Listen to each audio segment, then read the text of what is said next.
buenas tardes. Es un placer estar en Córdoba. Muchísimas gracias por la invitación. Y empiezo con una pregunta que tiene una respuesta incorporada. Si yo les pregunto, ¿de quién son tus ideas? Y por supuesto la respuesta es, son mías. ¿De quién más van a ser? Y comprendo perfectamente esta respuesta, porque más de una vez me he enamorado de mis propias ideas y he dicho, uy, esta idea es fantástica. Y seguramente alguno de ustedes habrá pensado en algún momento, tengo una idea brillante, la voy a guardar acá en esta caja para que nadie me la robe. Voy a proteger esta idea, la voy a guardar, que nadie venga y me la copie. ¿Cuántos de ustedes han pensado en eso? No los veo, pero creo que muchos de ustedes deben estar, oh, tengo la idea de mi vida, que nadie se entere. Ahora sí, muchas gracias.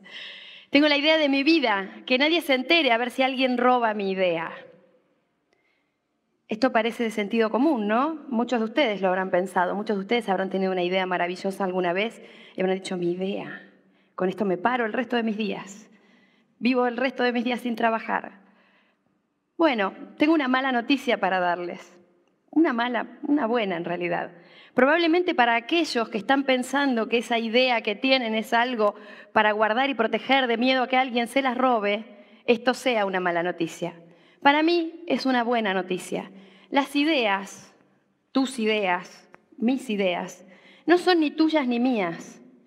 Todas las ideas están en el dominio público. Ustedes dirán, ¿qué es el dominio público? ¿Qué palabra tan usada? ¿Qué expresión tan usada? Se habla mucho del dominio público. ¿Y qué definición tenemos del dominio público? La definición de dominio público que yo voy a usar hoy y que quiero compartir con ustedes es ese acervo cultural común donde está toda nuestra herencia, los nutrientes, como decían más temprano, en los cuales abrevamos para tener cultura. El dominio público es aquel espacio a donde van las obras de los artistas que amamos. El dominio público es donde está Cervantes, donde está Shakespeare. El dominio público es donde está, a ver, alguno reciente. Paul Klee entró al dominio público y sus obras maravillosas. ¿Quién más? Walter Benjamin, para quienes estudian comunicación, está en dominio público. Nietzsche está en dominio público. Freud está en dominio público.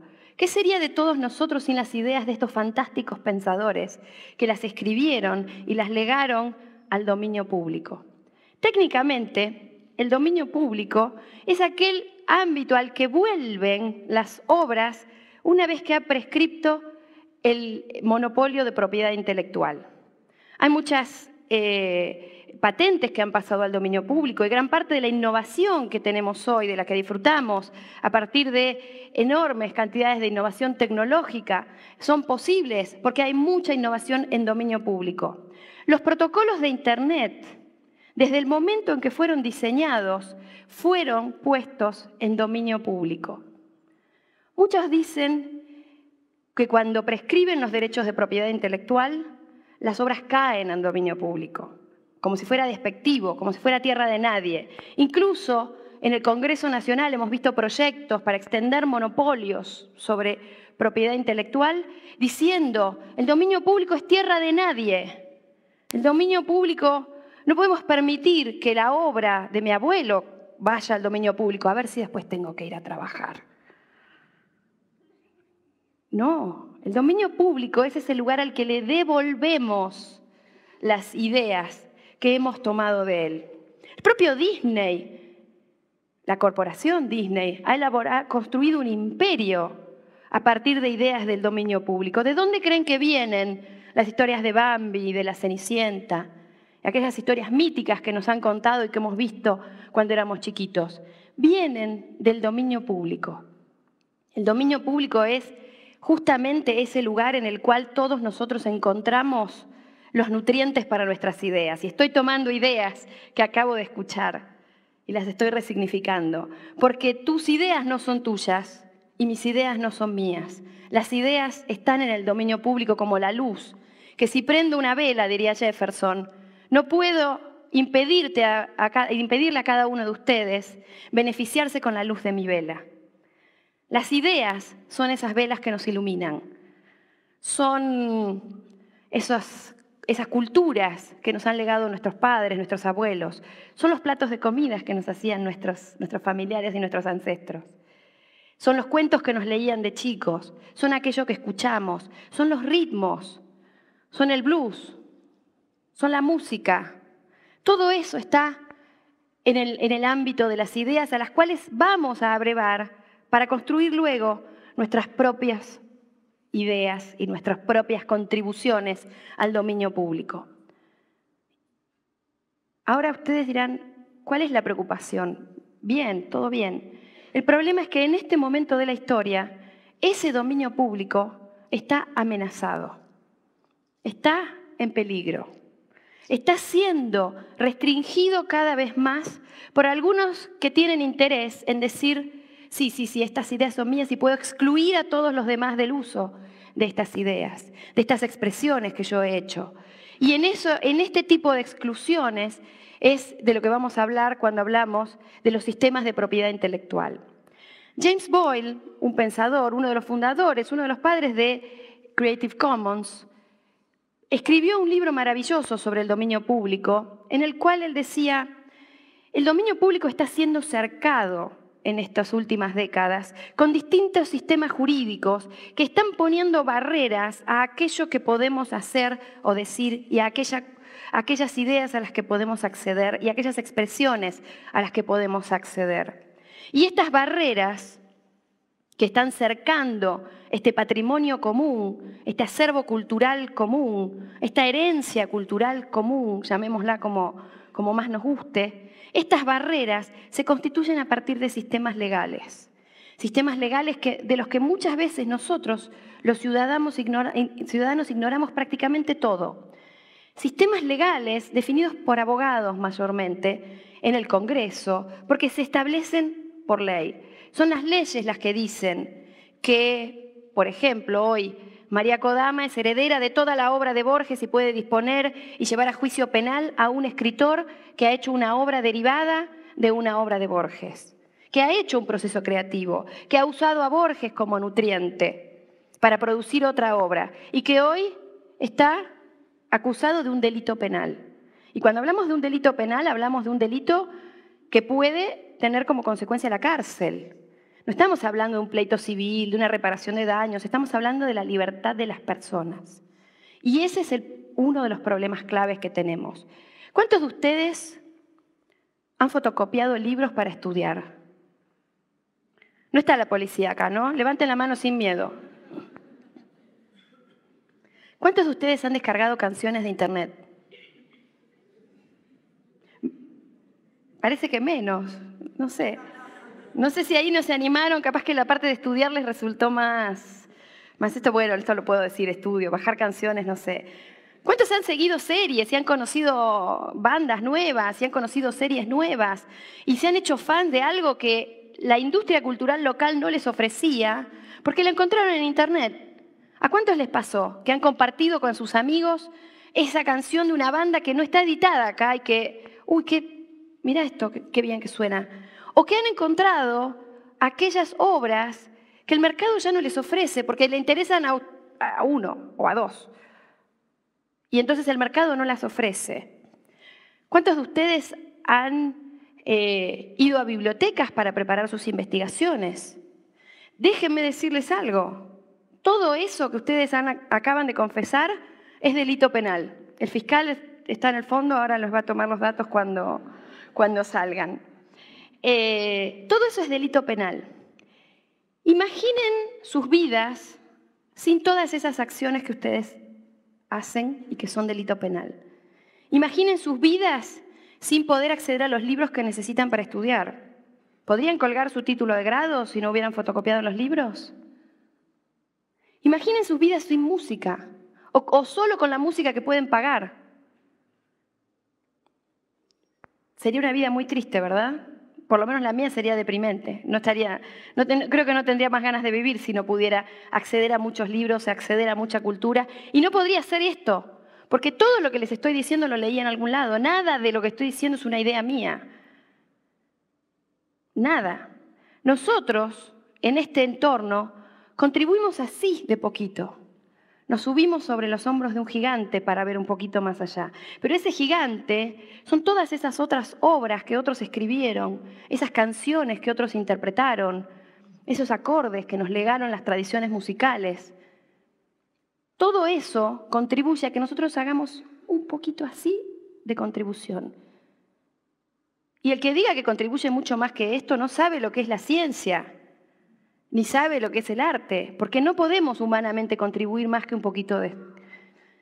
Nuestras capacidades individuales de contribuir son ínfimas. Si no nos subimos a ese bagaje de cultura, es imposible tener la cultura que tenemos hoy. Ese dominio público que hoy vengo a defender está en riesgo porque cada vez se extienden más los monopolios de propiedad intelectual y se extienden tanto en duración, es decir, por ejemplo, en Argentina estamos en un monopolio de derechos autorales de 70 años post-mortem, es decir, toda la vida del autor más 70 años después de su muerte. Y en muchos casos uno dice, bueno, pero el autor tiene derechos, pero en gran mayoría de los casos lo que efectivamente aprovechan esos monopolios son o las editoriales o las discográficas a las cuales el autor le ha cedido sus derechos, o los herederos. Para volver con el ejemplo, Borges laburaba para vivir, Borges trabajaba para vivir. La que vive de los derechos es María Kodama. Digamos, esta idea de el autor tiene que tener estos monopolios para tener una vida digna es una idea que bien podríamos empezar a poner en cuestión. ¿Y hasta qué punto tiene que tener estos monopolios? ¿Y cuál es el límite de estos monopolios? El dominio público está en peligro porque es hoy el ámbito en el cual el capital está haciendo foco directo y está poniendo énfasis en los nuevos procesos de apropiación. Saben ustedes, probablemente si han estudiado ciencia política o algo por el estilo, que los procesos de apropiación privada del común fueron el fundamento de la propiedad privada. Lo que estamos viendo hoy son nuevos procesos de acercamiento de esto que nos es común en manos privadas, porque ahí es donde se está construyendo el valor en lo que hoy se denomina la sociedad del conocimiento. La sociedad del conocimiento está ahí, está en la apropiación privada de esos bienes que son bienes intangibles y que son bienes definidos por ley. El propio James Doyle llamaba en su libro sobre dominio público a construir un movimiento social de defensa del dominio público, como sabemos ya y como hemos escuchado antes, que hay movimientos de defensa del medio ambiente. Hoy nadie duda de la idea de que el medio ambiente es ese entorno que nos es común, del cual tenemos la responsabilidad de tener cuidados, no solo por nosotros, sino porque nosotros no tenemos derecho a consumir todos los recursos de las generaciones que nos sigan. Nosotros no tenemos por nosotros que preservar el medio ambiente, lo tenemos que preservar por nuestros hijos y por nuestros nietos. Y eso lo sabemos que no podemos abusar de estos recursos que el planeta nos ha dado. James Boyle ha llamado a construir un movimiento de defensa del dominio público en los mismos términos que la defensa del medio ambiente.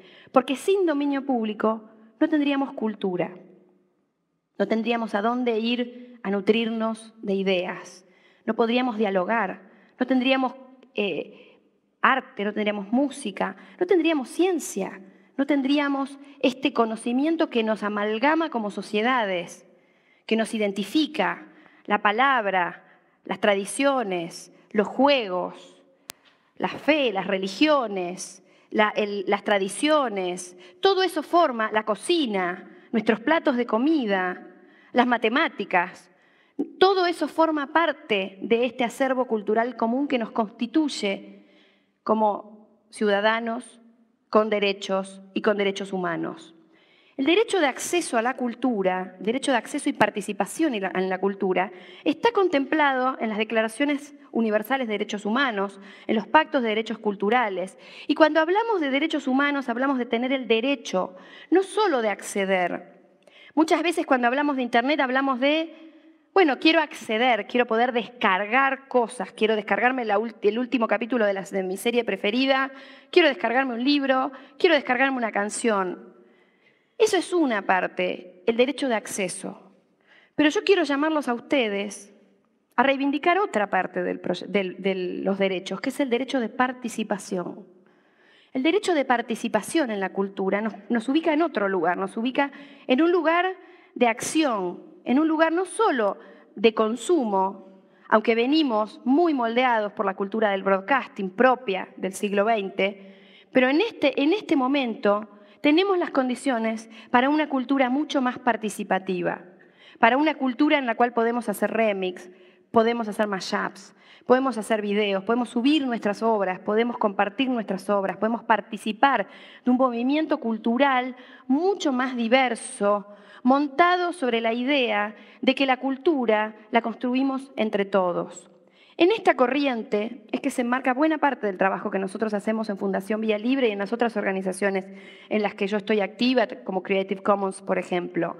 En estas, nosotros llamamos a que cada uno de ustedes entienda las tecnologías, no las compre románticamente. Las tecnologías tienen una cantidad de usos maravillosos, pero hoy se han convertido en los sistemas de mayor capacidad de vigilancia y de control de nuestras sociedades.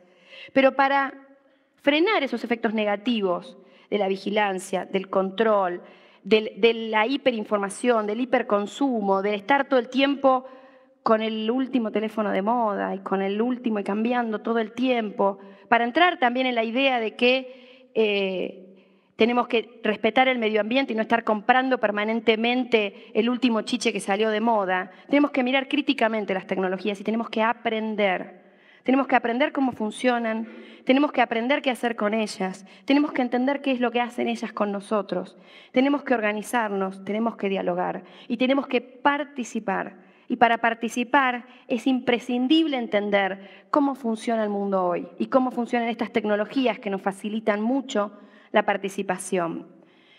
Yo quisiera cerrar con una reflexión. Muchas veces, cuando hablamos de los temas de propiedad intelectual, de derechos autorales, de dominio público, de acceso a la cultura, del derecho de participación, nos dicen, ¿qué es la cultura libre?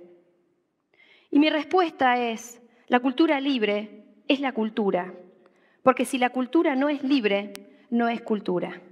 Muchas gracias.